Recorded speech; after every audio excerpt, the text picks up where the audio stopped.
first step is on the front side of the panel. Remove the dust cap on J2. Upper left front. Cassidy will be moving from here to join Mission Specialist Tom Marshburn on the exposed facility, where they'll work together to install some vision equipment or video equipment. What's your assessment of the bag, the MOI bag? I see you in that position. Why don't I go on the forward face? I agree, Chris. This is a great spot where I am right now for the for your work. For my work, that's right.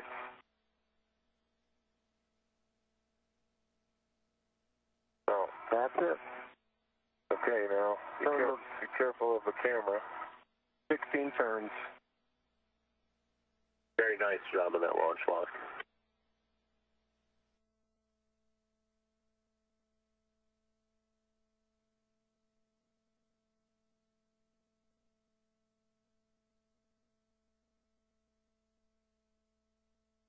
As the crew here works on installing that vision equipment or video equipment into its final home, down on the ground, the team reports that the patch panel reconfiguration work that Mission Specialist Chris Cassidy did was successful, and now the control moment gyroscopes are getting their power as they should from separate sources.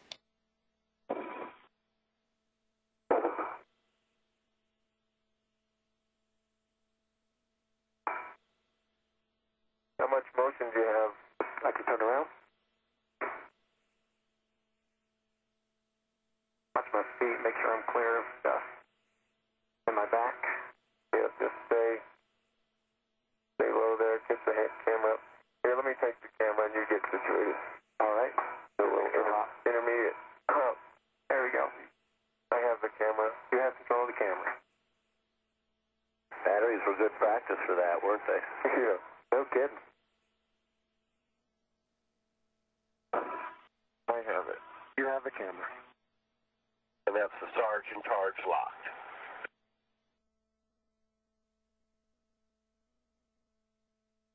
Okay. Mission Specialist Chris Cassidy now getting started on the installation of the 2 bolts that will hold the vision equipment in place.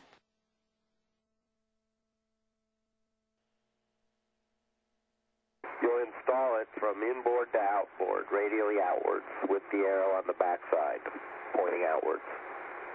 Okay. Tom Marshburn's got the first of the 3 handrails installed, and Chris Cassidy is working on the second.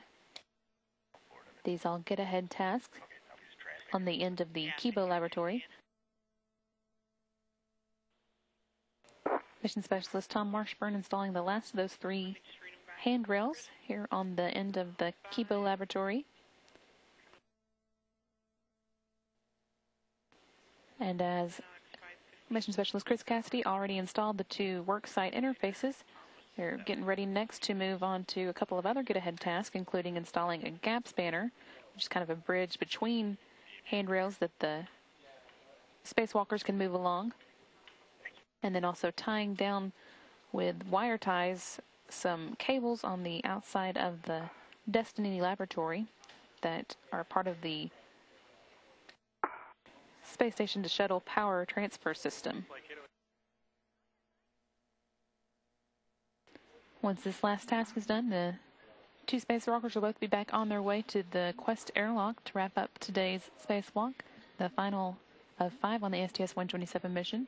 We're about 4.5 hours into the spacewalk. However, the teams on the ground have gone over all the different options for get-ahead work that could be done and have run out of ideas for them, so I'm going to end a little early today.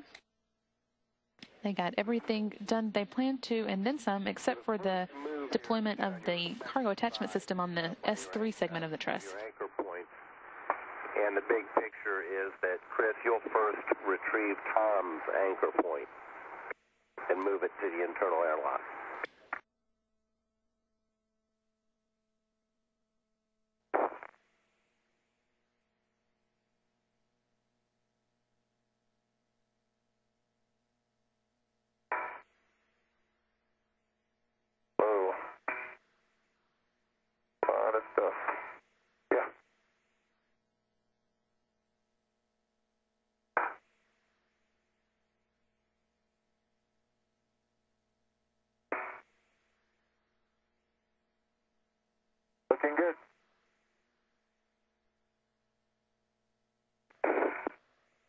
Endeavor and Station on the Big Blue from Houston.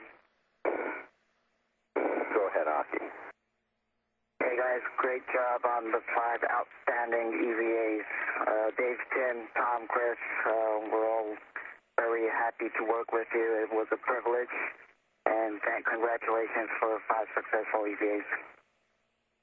Hey, thanks, Aki and Holly and everyone else down there.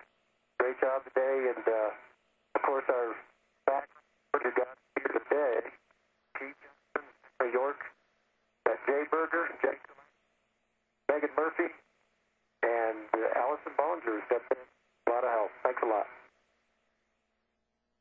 Thanks for the kind words. Thanks, Houston. Looking forward to seeing you on deck. Hey guys, Roman and I are sitting here and we're pretty awed by this whole thing. The whole team put together these 5 EVAs. The two of you have done just an outstanding effort. What you've accomplished over the last year and a half. To accomplish particularly the EV1 rolls in the last few days, we're just beside ourselves, busting proud. So with that, Tom, take one look last out for this mission at the ground, and you're cleared to close the hatch and lock the hatch, and I will turn it all over to the airlock for your repress.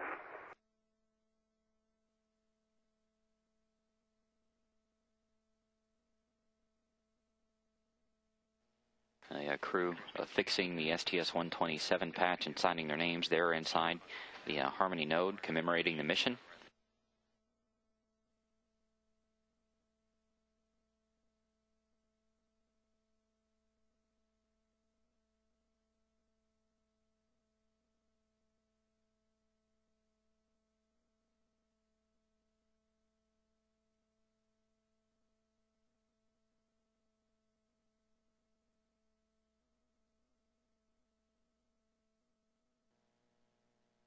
Left behind on this side of the hatch will be Commander Gennady Padalka of the Expedition 20 crew, Flight Engineer Mike Barrett, Roman Romanenko, Bob Thirsk, Frank Duenna, and the station's newest flight engineer, Tim Copra, who will be staying at the station until STS-128 comes to relieve him.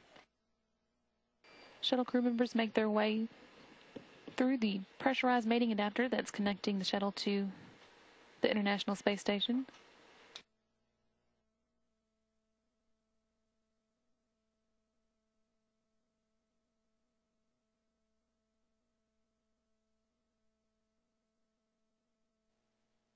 Houston, Endeavor on the Big Loop, looking for a go for undocking.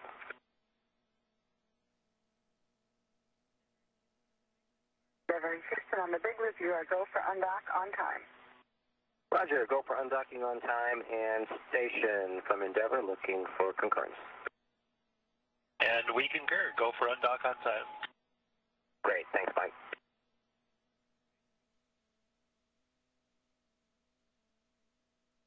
Houston Station, Endeavor on the Big Loop, we have physical separation. Houston copies.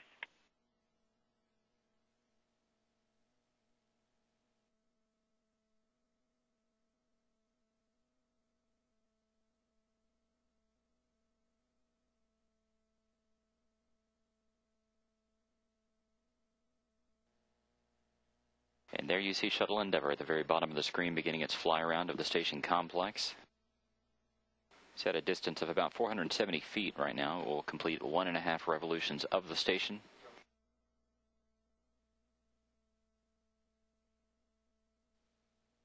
Doug Hurley, the STS-127 pilot, continuing to fly Endeavor around the International Space Station, getting a good view.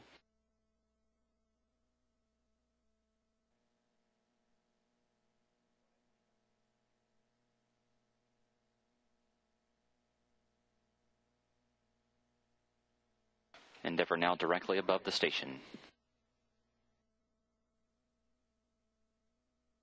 A dramatic view now of the two Soyuzes docked with the Russian segment of the International Space Station, Shuttle Endeavor, being backlit by the skies above Quebec, Canada.